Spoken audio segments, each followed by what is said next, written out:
Hello friend, welcome to my new blogging channel. আশা করি তোমরা সবাই ভালো আছো, আমিও খুব ভালো আছি। তো চলুন দেখি আজকে আমাদের মিষ্টি সোনা কী করে। তো এই যে ও ভাত খেয়ে বাড়ির থেকে চলে এসছে বাগানে, এসে ও দাদুদের সাথে খেলাধুলো করছে। বাড়িতে গরমে ঘেমে যাচ্ছে বলে বাগানে আসছে মাঝে মাঝেই, এসে বাবা দাদুদের সাথে একটু বিরক্ত করে, দুষ্টুমি করে। এই যে একটা গামছা নিয়ে এসছে, জলের বোতলও নিয়ে এসছে, বাবাকে ঘাম মোছাবে। মেয়ে তো বাবার কষ্টটা একটু বেশিই বোঝে।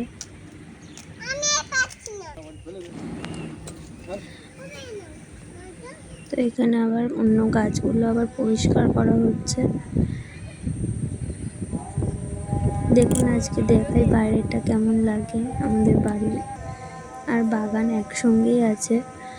তো বাগানে খুব একটা আসা হয় না, যে বৃষ্টির জন্য, ঝড়ের জন্য শেডের প্লাস্টিকগুলো খুলে রাখা হয়েছে। আগের দিন তো খুব ঝড় বৃষ্টি হয়ে গেল, কিছু কিছু ক্ষয়ক্ষতিও হয়েছে, আগের তুলনায় কম। বড় গাছ খুব একটা নেই চারপাশে, ওই জন্য ক্ষতিটা একটু কম হয়েছে। আর তাছাড়া শেডের প্লাস্টিকগুলো তো খুলে রাখাই হয়েছিল। এই যে একটা 12 মাসে জবা ফুল গাছ, তো সারা বছর একই রকমভাবে ফুল দিয়ে যায়। জবাটা 2 থাকের জবা। বাগান ঘোরার সাথে সাথে চারপাশে পরিবেশটা একটু বেশ ঘুরে দেখতেও ভালো লাগে।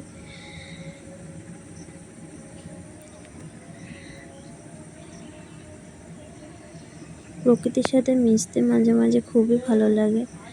সবসময় আসে ওঠা হয় না বাগানে, যখন সময় পাই একটু আসি। এদিকে বেল ফুল, জুঁই ফুল সব গাছে ভর্তি হয়ে রয়েছে ফুটে।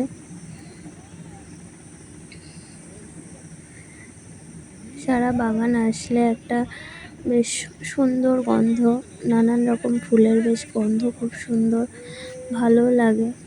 মনটা খুব কষ্টে থাকলেও বা দুঃখে থাকলেও মনটা খুব ভালো হয়ে যায়। এদিকে জারবেরাও ফুটে রয়েছে।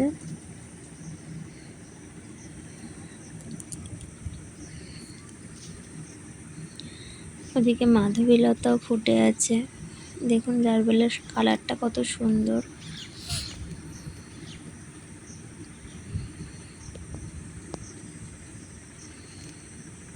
দেখুন গাছ ভর্তি হয়ে রয়েছে ফুল। এত ফুলের মাঝখানে আসলে মাঝে মাঝে মনটা সত্যি খুব ভালো হয়ে যায়, কোনো কষ্টই আর মনে হয় না যে কষ্ট আছে।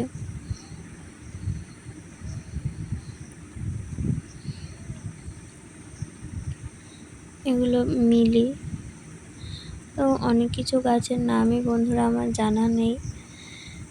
বাগানে অনেক কিছু, আসলে গাছ নিয়ে অতটা তো কালচার করি না। বাগান আছে ঠিকই, মাঝে মধ্যে আসা হয়। অল্প কিছু গাছের নাম জানি, সব গাছের নাম জানা নেই, তাই আপনাদের সাথে গাছের নামগুলো শেয়ার করতে পারলাম না। যেগুলো জানি সেগুলো অবশ্যই বলবো, আর যেগুলো আপনাদের জানতে ইচ্ছা হবে কমেন্ট করে জানাবেন, আমি অবশ্যই বলবো জিজ্ঞেস করে।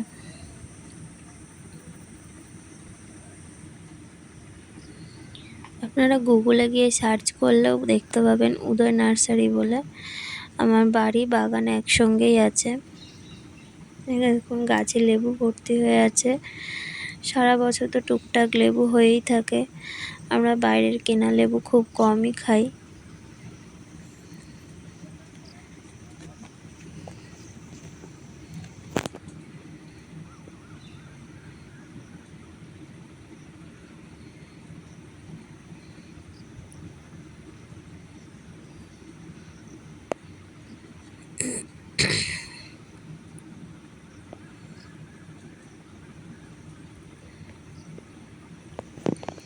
বাড়ি কাজের জন্য আর আমাদের মিষ্টু সোনার দুষ্টুমির জন্য বাগানে খুব একটা এসে ওঠা হয় না।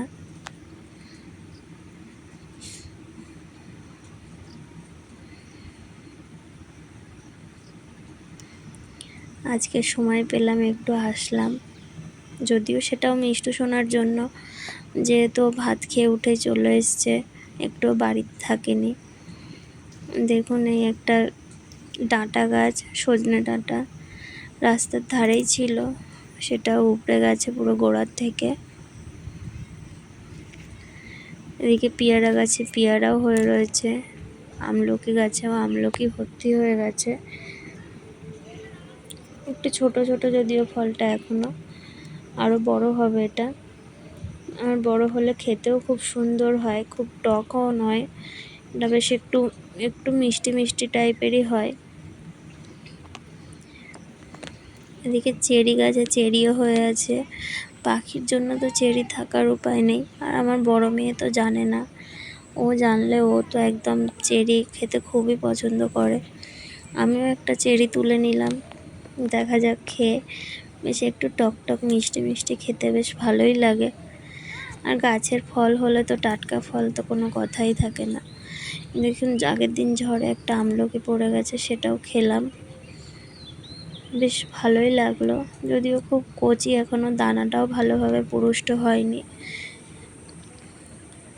মৌসুমী লেবু গাছে লেবু ভর্তি হয়ে আছে, কিছুদিন পরে এটাও টুকটাক খাওয়া হবে, প্লাস বিক্রিও হবে।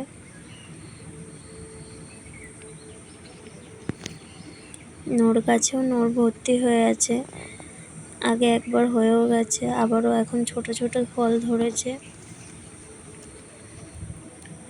তো চলুন বন্ধুরা, আজকের ব্লগটা এই পর্যন্ত। আশা করি তোমাদের সবাই ভালো লেগেছে।